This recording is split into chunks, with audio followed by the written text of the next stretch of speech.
이제 하나님의 말씀을 받겠습니다. 이 복된 시간에 주신 하나님의 말씀은 시편 122편 1절에서 9절 말씀입니다.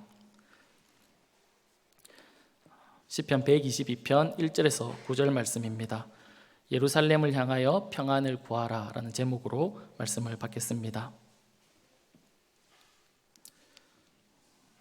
시편 122편 1절에서 9절 말씀입니다. 한 절씩 교독하겠습니다. 제가 먼저 읽어드립니다. 사람이 내게 말하기를 여호와의 집에 올라가자 할 때에 내가 기뻐하였도다. 예루살렘아 우리 발이 내 성문 안에 섰도다. 예루살렘아 너는 잘 짜여진 성읍과 같이 건설되었도다. 지파들 곧 여호와의 지파들이 여호와의 이름에 감사하려고 이스라엘의 전례대로 그리로 올라가는도다. 거기에 심판의 보좌를 두셨으니 곧 다윗의 집의 보좌로다. 예루살렘을 위하여 평안을 구하라. 예루살렘을 사랑하는 자는 형통하리로다. 내 성 안에는 평안이 있고 내 궁중에는 평통함이 있을지어다. 내가 내 형제와 친구를 위하여 이제 말하리니 내 가운데에 평안이 있을지어다. 같이 읽겠습니다. 여호와 우리 하나님의 집을 위하여 내가 너를 위하여 복을 구하리로다. 아멘. 인터넷에 나오는 이야기입니다. 보통 제가 설교 중에 예화를 이렇게 간혹 한 번씩 쓰긴 하는데 대부분이 이제 인터넷에서 검색해서 이렇게 예화를 가지고 옵니다. 간혹 가다가 정말 간혹 가다가 한 번씩 책에서 나왔던 예화를 인용하지 대부분 다 인터넷에서 가지고 온다 생각하시면 맞을 겁니다. 그래서 궁금한 거 있으면 인터넷에 쳐보면 또 그 예화가 또 이렇게 나옵니다. 오늘도 제 예화를 말씀드리는데 예화가 이제 인터넷에 있는 예화입니다. 아주 오래 전에 있었던 이야기입니다. 미국 필라델피아에 살고 있는 존 워너 메이커라는 13세 소년이 있었습니다. 그는 집이 너무 가난해서 학교를 다니지 못했습니다. 그래서 그는 어린 나이에 벽돌 만드는 공장에 취직을 해서 열심히 일을 했습니다. 그런데 이 존의 마음을 아프게 하는 것이 하나 있었는데 그것이 무엇이었냐면 교회 앞에 길이 진흙이었습니다. 그러니까 비가 오면 성도님들이 교회에 들어오는 것 그리고 또 집으로 돌아갈 때 불편함이 너무 많았던 겁니다. 그것을 보면서 이 존 워너 메이커의 마음이 어린 나이였지만 이렇게 불편했습니다. 그래서 그는 공장에서 버는 그 수입을 조금씩 모아다가 벽돌을 구입해서 그 진흙에 깔기 시작했습니다.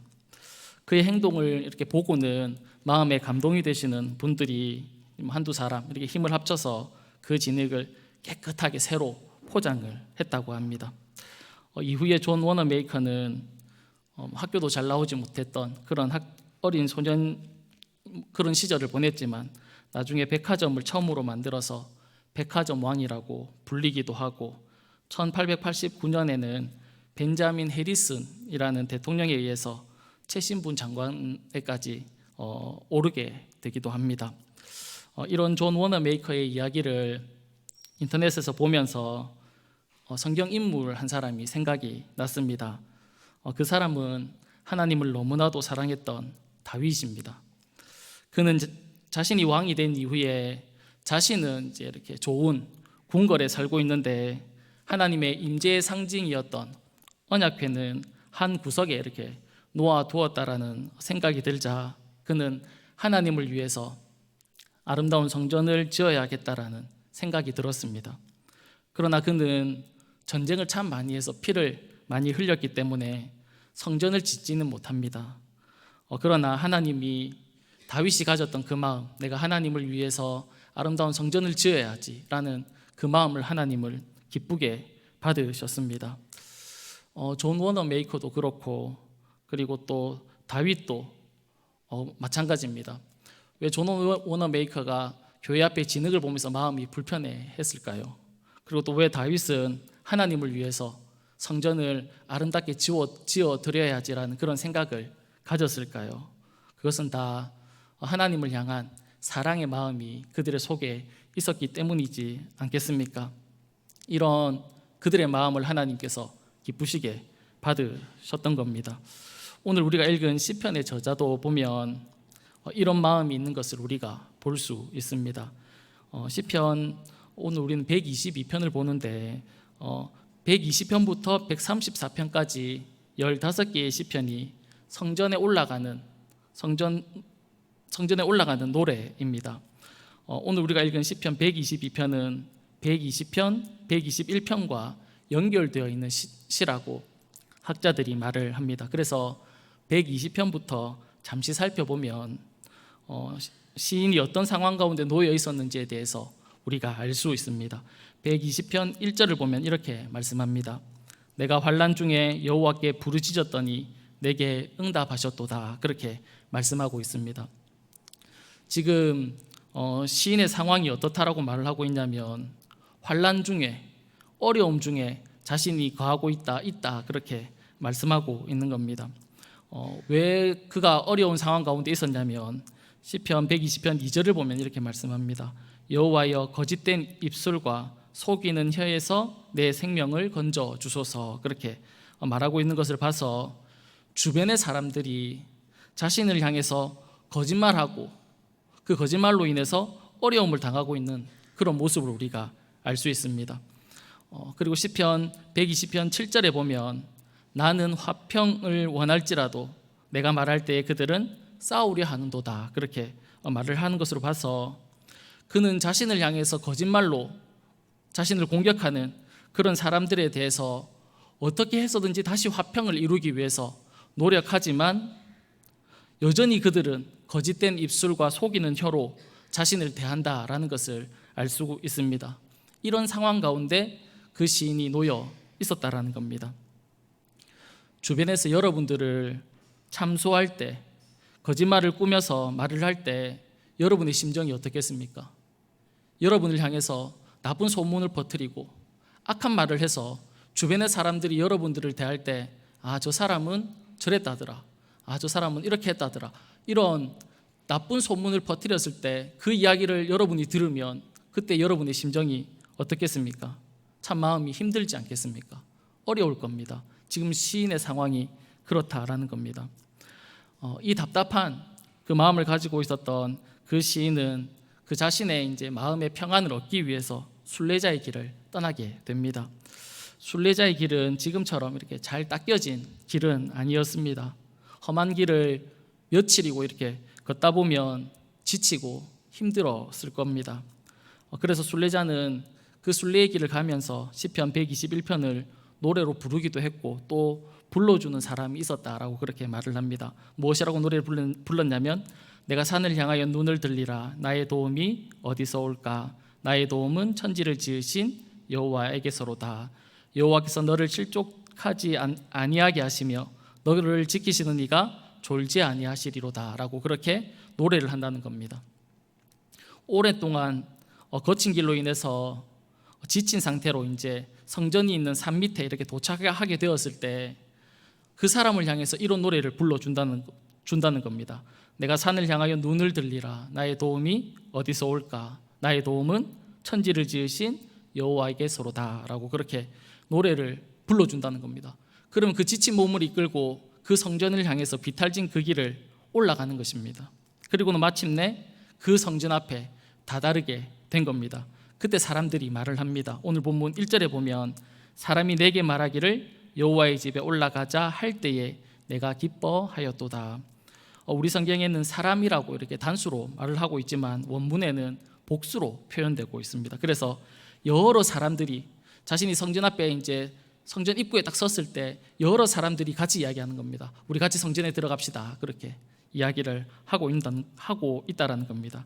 그때 그 시인의 감정을 이렇게 표현하고 있습니다. 내가 그때 기뻐했다. 그렇게 표현하고 있는 겁니다. 이런 시인의 상황이 마치 우리의 모습과 비슷하지 않습니까? 우리의 삶의 모습과 비슷하지 않습니까? 우리가 살아가는 삶의 자리는 어떠합니까? 예수를 믿는다라고 하면, 내가 예수 믿는 사람이다라고 말을 하면 세상 사람들이 우리를 보고서 참 기뻐하고 참 반가워하고 그러지 않지 않습니까? 예수님을 믿지 않고 그분을 인정하지 않는 그런 세상 속에서 우리가 살아가고 있지 않습니까? 예수 믿는다라고 말을 하면 불이익을 당하는 그런 삶 속에서 살아가시는 그런 분들도 계실 것이고, 예수 믿는 것 때문에 눈치 보는 그런 삶을 살아가시는 분들도 있지 않겠습니까? 그런 상황 속에서 우리가 살아가다가 하나님의 전에 올라와서 같이 신앙생활을 하시는 그런 분들을 만날 때 우리의 마음이 어떻습니까? 그들을 보는 것으로, 그들을 만나는 것으로 우리에게 위로가 되지 않습니까? 우리의 마음에 주님을 다 모시고 있기 때문에 그 믿음을 가지고 있는 자들에게 서로가 위로가 되는 것입니다. 지금 시인의 상황이 그렇다라는 것입니다. 사랑하는 여러분, 우리의 공동체의 모습이 이런 모습이 되어야 되지 않겠습니까?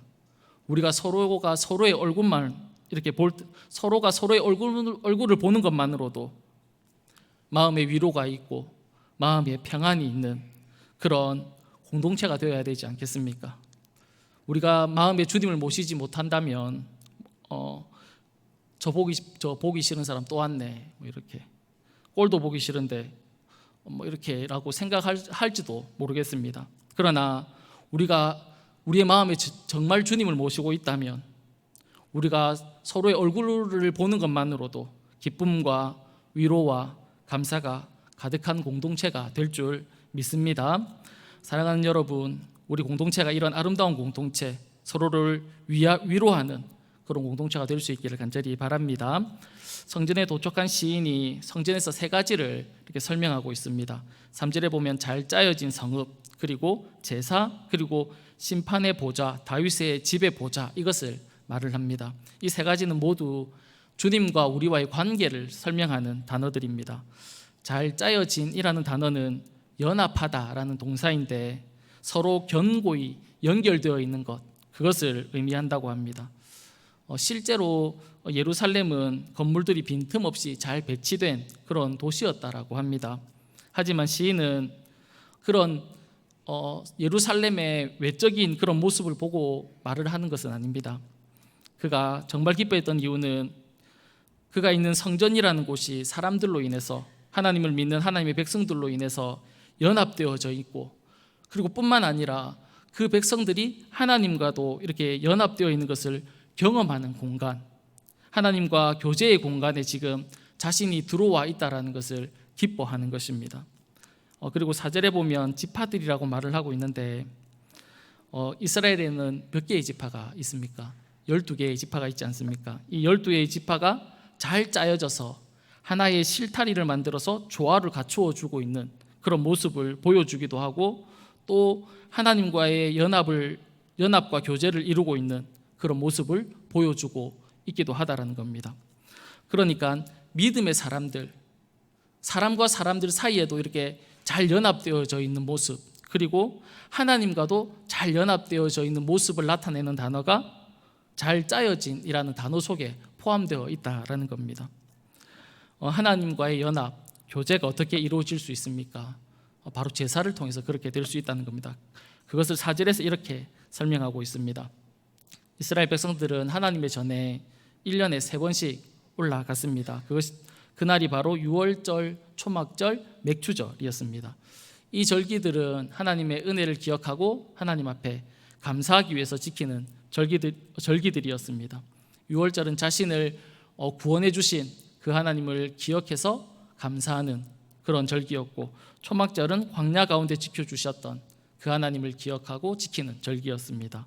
그리고 맥추절은 추수를 할 수 있도록 도와주신 하나님 앞에 감사하는 그런 날이었습니다. 이런 제사를 통해서 우리와 하나님이 어떻게 된다라는 것입니까? 하나로 연합될 수 있다라는 겁니다. 그러니까 요즘식으로 말하면 예배를 통해서, 우리가 드리는 이런 예배들을 통해서 하나님과 우리의 교제, 연합이 일어난다라는 겁니다. 그리고 거기에 보면 심판의 보좌, 다윗의 보좌가 있다, 그렇게 말을 하고 있는데, 이 의미는 예루살렘 성에는 하나님의 공의, 하나님의 통치, 다스림이 있다라는 것을 의미한다라고 합니다. 왕이 이제 큰 성벽을 들어가는 그 문 옆에 왕의 보좌를 두어서 사람들이 이제 궁궐에 들어올 수 없는 그런 사람들이 그런 사람들을 위해서 이렇게 판결을 내릴 수 있는 자리를 그 문 옆에 이렇게 마련해 놓은 것을 이야기하는 것입니다. 그곳에서 그들의 이야기를 들어주고 그곳에서 그들의 어려움을 살펴주고 억울함을 풀어주기 위해서 재판소 같은 것들을 표현하면서 심판해 보자라고 그렇게 말을 하고 있는 겁니다. 그러니까 왕이 억울한 자의 억울함을 들어주고 슬픔을 들어주는 그런 곳이었다라는 겁니다. 이 말을 좀 쉽게 얘기하면 예루살렘에는 우리의 억울함과 우리의 슬픔과 눈물을 받아주실 주님이 계셨다라는 것을 표현하고 있습니다. 시인은 고난 중에 있었습니다. 그런데 하나님께서 계신 성전에 와서 그가 누릴 수 있었던 것은 무엇이었냐면 믿음의 사람들을 만남으로 인해서 누리는 평안, 그리고 하나님과의 만남을 통해서 누릴 수 있는 평안을 그가 누렸다라는 겁니다. 그래서 시인은 6절부터 9절까지 무엇을 기도하고 있냐면 평안을 위해서 기도하고 있는 것을 우리가 볼 수 있습니다. 그래서 시인은 계속해서 평안이라는 단어를 반복해서 사용하고 있습니다. 6절에도 보면 평안이라는 단어가 나오고 7절에도 보면 평안이라는 단어가 나오고 8절에도 보면 평안이라는 단어를 사용하고 있다는 겁니다. 우리가 살아가는 이 세상에 문제 많은 인생 속에서 하나님의 전에 올라와 평안을 누릴 수 있었던 그는 성전뿐만 아니라 자신의 형제와 친구들뿐만 아니라 자신들의 나라까지 평안이 가득하기를 기도하고 있는 것을 우리가 볼 수 있습니다. 사랑하는 여러분, 어떤 상황과 환경 가운데 있다 할지라도 이 하나님의 전에서 믿음의 사람들을 통해서 그리고 하나님이 주시는 그 은혜로 말미암아 우리 마음 가운데 평안이 가득하기를 간절히 축복합니다. 이야기 하나 하고 말씀을 마치도록 하겠습니다. 여호수아 리프맨이라는 소설가가 있었습니다. 이 사람이 쓴 책에 보면 쓴 책 제목이 마음의 평안이라는 책인데 이 책에 보면 젊은 주인공이 어떤 노인을 찾아가서 자신의 소원을 이야기합니다. 첫째는 건강한 것이고 둘째는 재물을 얻는 것이고 셋째는 미모를 갖추는 것이고 넷째는 재능을 갖추고 다섯째는 권력을 가지는 거고 여섯째는 명예를 가지는 것입니다. 이 소원을 말하는 청년을 지그시 바라보고 있던 노인이 이렇게 말을 했습니다. 청년, 그러나 평안이 없이는 아무것도 즐길 수 없다네. 그렇게 얘기를 했다는 겁니다. 다 가지고 있지만 그가 혹시 그런 것들을 다 가진다 할지라도 마음의 평안이 없이는 아무것도 누릴 수 없다라고 그 노인이 이야기한 것입니다. 평안이 우리 마음 가운데 없다면 우리가 무엇을 가지고 있고 무엇을 누린다 한들 우리에게 기쁨이 있겠습니까? 늘 마음 가운데 불안이 있는데 어떻게 기뻐할 수 있겠습니까? 오늘 시인은 자신의 삶 가운데 참 힘들고 어려운 그런 상황 가운데 놓였지만 하나님의 전에 올라와서 하나님의 백성들과의 만남을 통해 그리고 하나님과의 만남을 통해서 자신의 삶 가운데 자신의 마음 가운데 평안을 누리게 된 것입니다. 이 평안을 누렸던 그가 이제는 기도하는 겁니다. 교회를 위해서 그리고 자신이 거하는 곳에 있는 사람들을 위해서 기도하는데 무엇을 기도하냐면 자신이 누렸던 그 평안을 그들도 누릴 수 있게 해달라고 기도하고 있다는 겁니다. 사랑하는 여러분, 간절히 바라기는 이 교회에 올라와서 하나님의 전에 올라와서 사람들을 만날 때 평안이 있기를 간절히 바랍니다. 예배를 통해서 우리 마음 가운데 하나님이 주시는 평안을 누릴 수 있기를 간절히 소망합니다. 그래서 우리의 삶 가운데서 만나는 모든 사람들에게 이 평안을 나누어 줄 수 있는 그런 삶을 살아가는 저와 여러분이 다 될 수 있기를 간절히 축복합니다. 이 시간 우리 다 같이 기도하겠습니다. 좋으신 하나님 아버지, 감사합니다.